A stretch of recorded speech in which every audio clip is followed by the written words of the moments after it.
you take a pierce and punch on his side.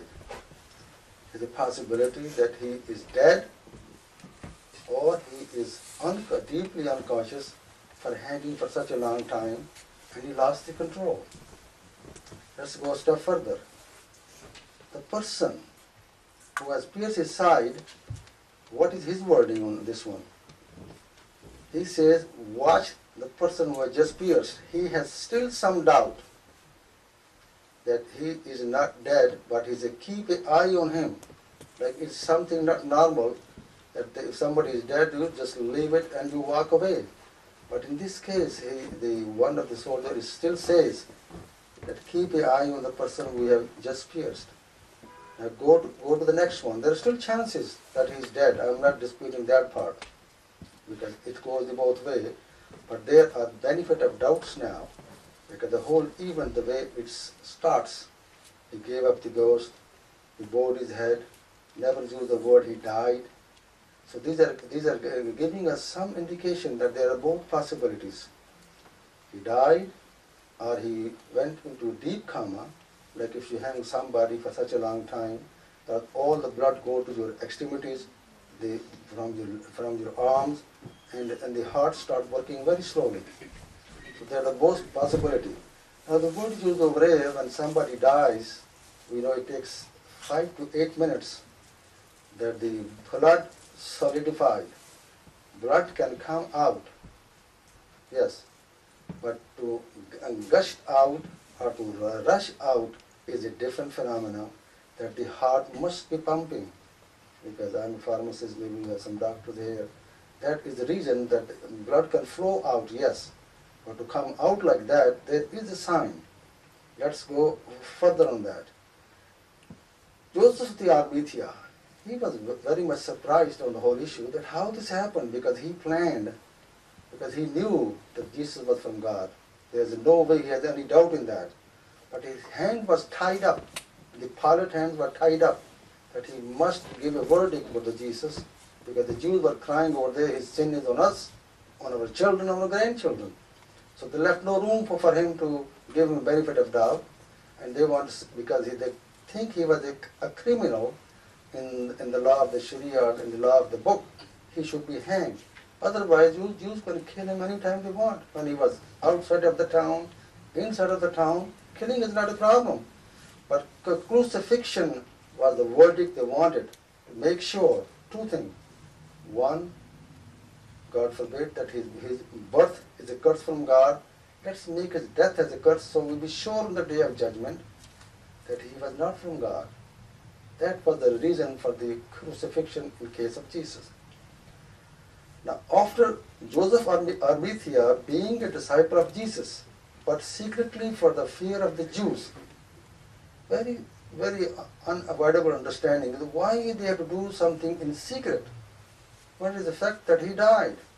Now, it's very unusual that you do something in secret at this time when the person is dead. I don't know whether these words are in the New Bible or not. Being a disciple of Jesus, but secretly for the fear of the Jews. About the Pilate. Come on, here's the person, and I know, give me his body. He is trying to hurry up, not giving no time. And the people who are the witness, the Jews, none of them is there at this time. Very important thing to remember. There is no Jew who saw Jesus after the crucifixion. They are the one who want to put him on the cross. But at the sundown or close to the sundown, when they say it was earthquake, they all ran to their home. And only the soldiers, now the Pilate, Joseph Ahmadiyya brought the Pilate, give his body. Please, hurry up. So what he did, he was a dead person. Why they have to do those special thing that he made a special tomb for him, and he took him over there, wrapped him up, and put a stone on that. A person, if you bury him, he got to die. But in that tomb, there's a good possibility that if he was not dead, there's a possibility that he can be bring into active life. At night, what happens? And therefore come the Alpha and the Commodius, which at first came to the Jesus by night. Which Jesus? Who was a dead person, who died on the cross, and why he came at night? Why he can't come during the daytime? Must be a reason, and brought a mixture of myrrh and aloe, about 100 pounds weight. He brought two things with him. One is myrrh. I am a pharmacist. We know we used to use tincture myrrh for many, many years. If somebody, old people are here, they still remember that with the cuts and wounds, we used to use tincture myrrh, which is having an antiseptic effect, and aloe have a healing effect. If a person is dead, these things looks to be very unusual that anybody will do anything like that. Doesn't make any sense to anybody why these two specific spices, myrrh and aloe, were brought in that tomb. Amount says 100 pounds. I give a benefit of doubt, but these are the two things which are used at that time for the healing, for the cuts and wounds, and for antiseptic effect, so there is no infection to be happening to those spots where the Jesus had those nails put down. Now we go to the next step. Next day what happened? Next day what happened that some lady by the name of Mary Magdalene, she came, and what she saw over there,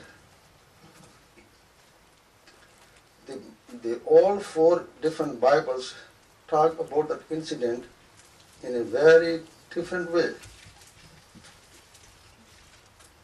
Who came in the morning? The book of Mark says very early in the morning, at the rising of the sun, when it was risen just after sunrise. Luke says very early in the morning.